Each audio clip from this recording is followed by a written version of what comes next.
오늘은 잠언 3장 11절에서 35절 말씀입니다. 하나님은 징계하시는 하나님입니다. 솔로몬은 여호와께서 그 사랑하시는 자를 징계하시기를 마치 아비가 그 기뻐하는 아들을 징계함 같이 하시느니라 라고 합니다. 그러니까 징계는 하나님의 사랑입니다. 그렇게 징계를 받아 지혜를 얻은 자와 명철을 얻은 자는 복이 있습니다.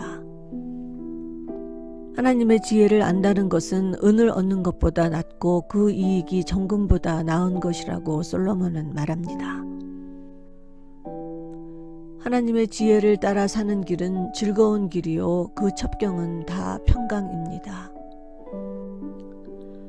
또 지혜는 그 얻은 자에게 생명나무입니다. 영적으로 감사와 기쁨이 넘치는 삶을 살게 됩니다. 지혜는 하나님께서 이 땅을 세운 기본 원리입니다.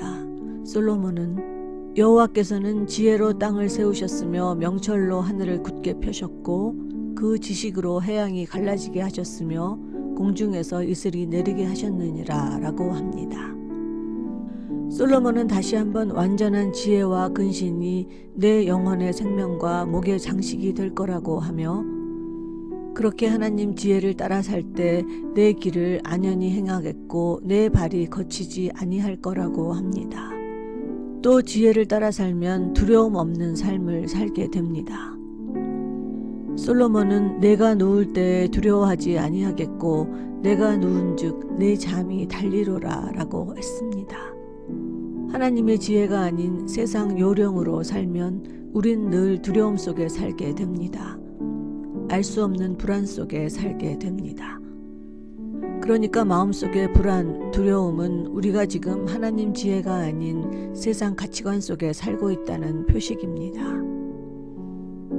지혜를 따라 살기로 결심한 우리가 해야 할 첫 번째 일은 이웃에게 선을 베푸는 것입니다. 솔로몬은 내 손이 선을 베풀 힘이 있거든 마땅히 받을 자에게 베풀기를 아끼지 말라고 했습니다.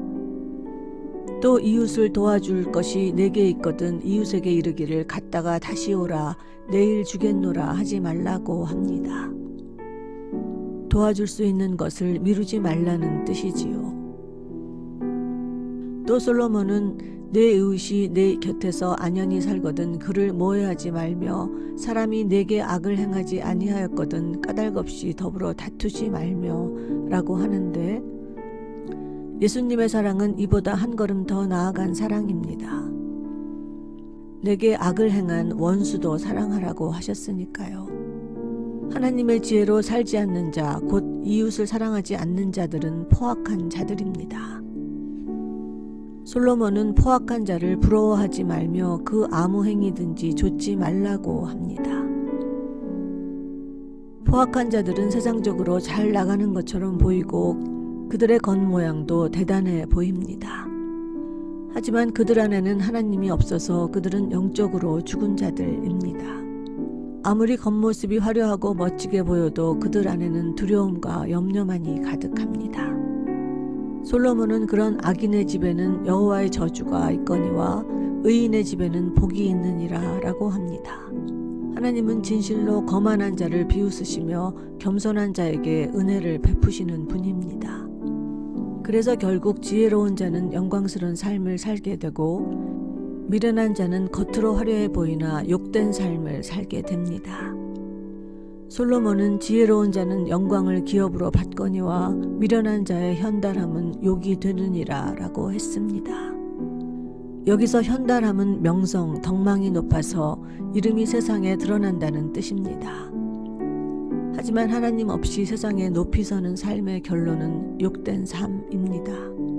우리 자식들이 두려움 없이 잠자리에 드는 삶을 살도록 우리 아이들이 영적으로 기쁨과 감사가 넘치는 진정 살아있는 삶을 살도록 오직 하나님의 지혜만을 가르쳐야겠습니다. 세상을 따라가면 결론은 오로지 두려움과 영적 죽음이란 것을 분명히 가르쳐야겠습니다.